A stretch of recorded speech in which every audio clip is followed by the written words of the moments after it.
2 weeks into a sustained campaign of coordinated American and Israeli strikes, over 2,000 sorties, dozens of facilities destroyed, senior military commanders eliminated, Iran's government remains stable, its military continues to operate, and its retaliatory capabilities remain largely intact.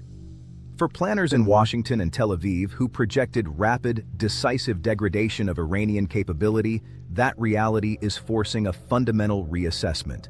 Understanding why Iran is surviving requires examining not what the strikes are hitting, but what Iran built over 4 decades specifically to ensure it could absorb exactly this kind of attack. Factor 1. Geographic scale and strategic depth. Iran spans approximately 636,000 square miles, roughly 3 times the size of France, encompassing mountain ranges, high desert plateaus, and terrain accessible only through difficult logistics. Critical infrastructure has been deliberately distributed across this geography rather than concentrated in easily targeted clusters.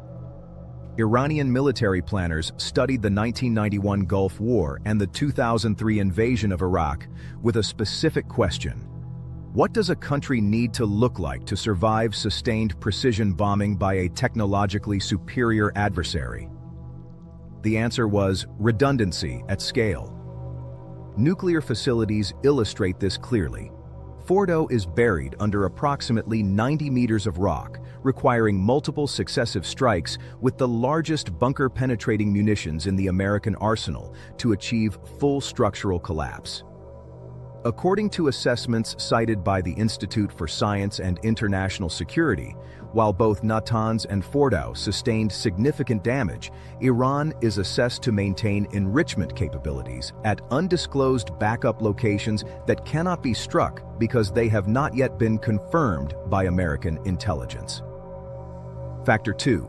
Decentralization designed to survive.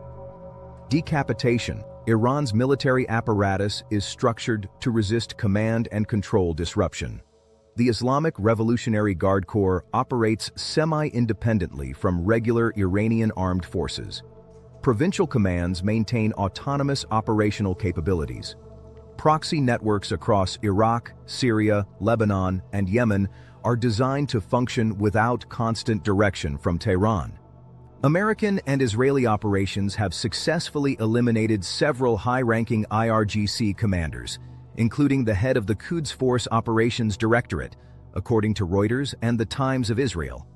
These losses impose genuine costs, but the command architecture was deliberately built so that mid-level commanders can assume authority when senior leadership is eliminated. The trade-off is efficiency for resilience, exactly the calculation necessary to survive sustained attack from a technologically superior adversary. Factor 3. Strategic restraint as deterrence. Iran has not responded with maximum available force. Analysts at the International Crisis Group describe this not as weakness, but as calculated deterrence.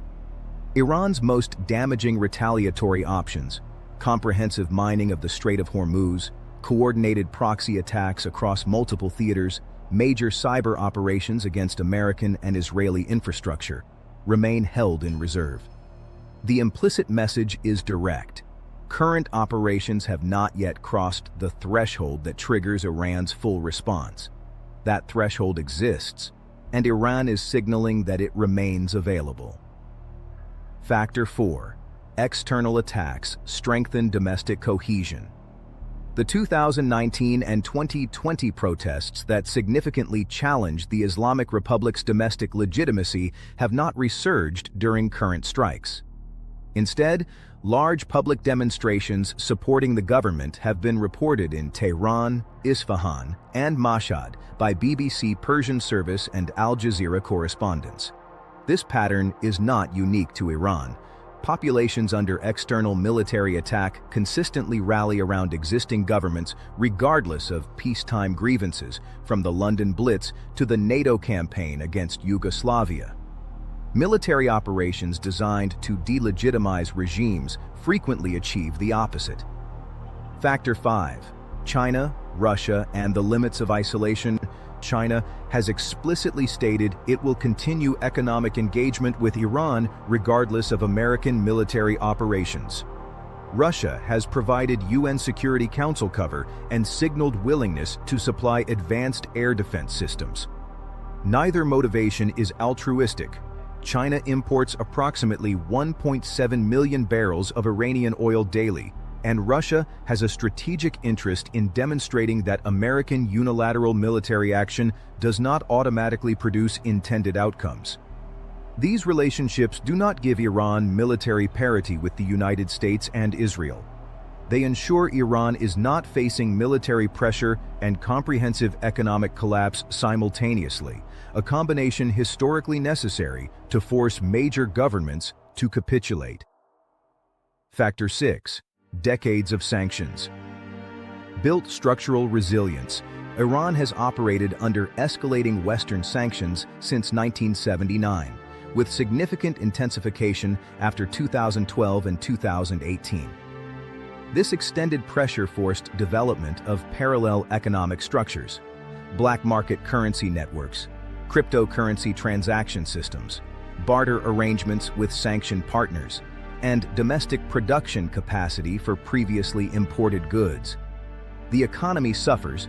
Iranian GDP contracted sharply after 2018 sanctions reimposition, but it does not collapse because collapse prevention has been an institutional priority for over a decade. Factor 7. What air power can and cannot achieve. Air power operating without ground forces creates temporary degradation rather than permanent elimination of capability. Strikes destroy facilities.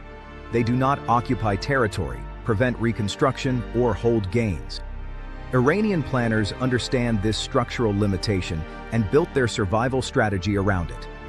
Absorb the damage, preserve core capabilities in dispersed hardened locations, maintain government stability, wait for the operational and political costs of sustained strikes to accumulate on the attacking side, then rebuild. The strategic reassessment intelligence communities in both Washington and Tel Aviv are revising initial assumptions, according to assessments cited by the Wall Street Journal and Haaretz. 3 scenarios now dominate planning discussions. Scenario 1.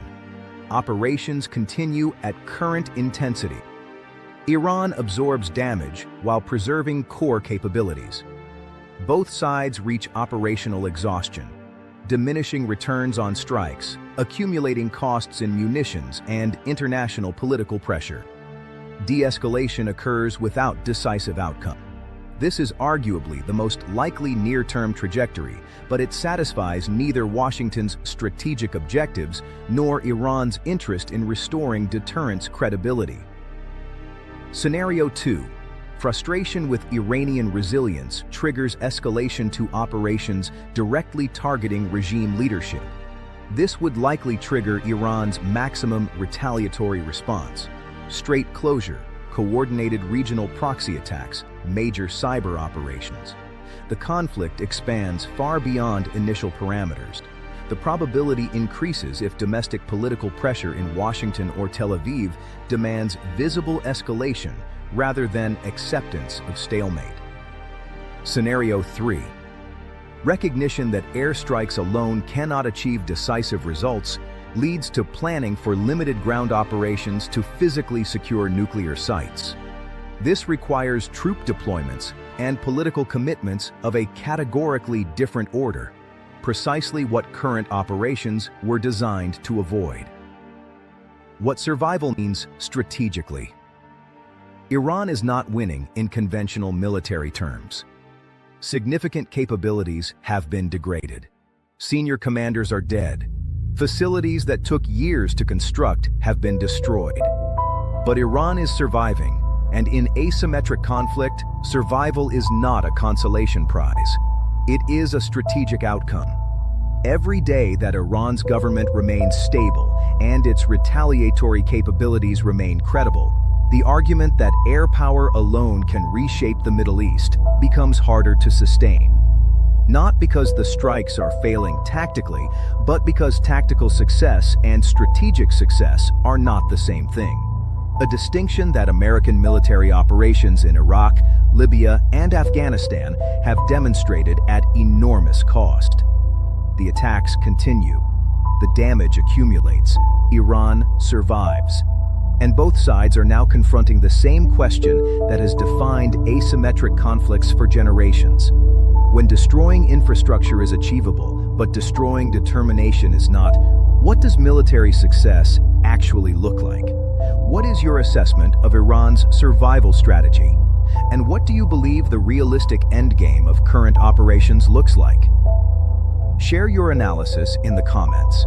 If you value rigorous, sourced geopolitical reporting, subscribe and turn on notifications for our next deep dive.